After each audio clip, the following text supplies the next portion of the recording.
Today we're talking about the OSEE Lilmon5 and why I think it could be the best budget monitor of 2023. Now, in case you missed it, OSEE recently launched the Lilmon5, which is their brand new 5-inch touchscreen monitor. And I'll be honest, I was really excited to get my hands on this monitor. And so I did reach out to OSEE to see if I could review this monitor. And so that being said, I was sent the monitor from OSEE, but as always, I'm not getting paid and I get to say whatever I want. And so you are gonna get my full and honest opinion. Talking about specs, like I said before, this is a 5-inch touchscreen monitor. It does have 1000 nit brightness. The monitor does have a plastic housing and it does come with a plethora of ports. Over on the left hand side, there is a battery out, run, stop, as well as a headphone jack. Over on the right, there's a 1/4 mounting point as well as a power button. On the bottom, there's another 1/4 mounting point as well as an SD card slot for loading LUTs and firmware updates. And then on the back, there is an HDMI in and an HDMI out, as well as a place for an NPF battery, as well as a DC power option. Now, before I move on, I do want to mention, if you do plan on loading LUTs to this monitor, you are going to need a SD card that's no larger than 32 gigabytes, and it does need to be formatted to FAT32. Now, with some of the basic specs out of the way, I do want to talk about 4 reasons why I think this is the best budget monitor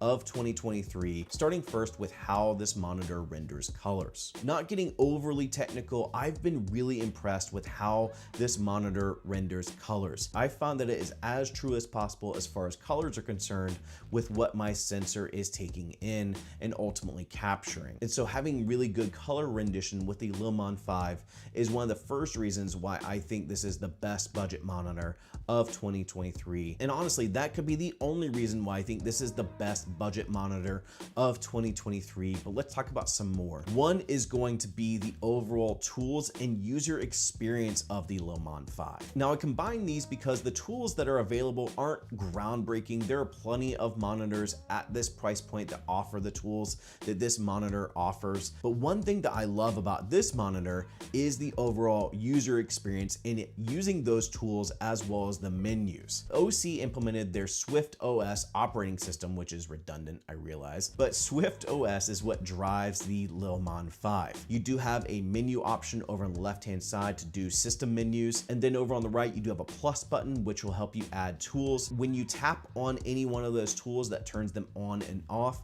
And to the left of the tools, there's a little arrow icon. Once you tap that arrow icon, that will now give you the option to navigate the menu for that specific tool. You do also have some smart gestures, things like over on the left-hand side, if you swipe up and down, you can adjust the brightness. Over on the right, if you swipe up and down, you can adjust the volume. In the middle bottom section, you can actually adjust folders, which we'll talk about here in just a second, by swiping left and right. And then you do have a pinch to zoom if you do want to use focus magnification. And so with those smart gestures, as well as the general navigation of your menus and tools, Swift OS is something that's really easy to use and is just very user-friendly in my opinion. But the thing I do want to talk about is over on the bottom right-hand corner, you also have a place for folders. This is such a fantastic feature and one of the things I think sets this monitor apart from others. With the Sigma FP, there are some tools that I don't need to use because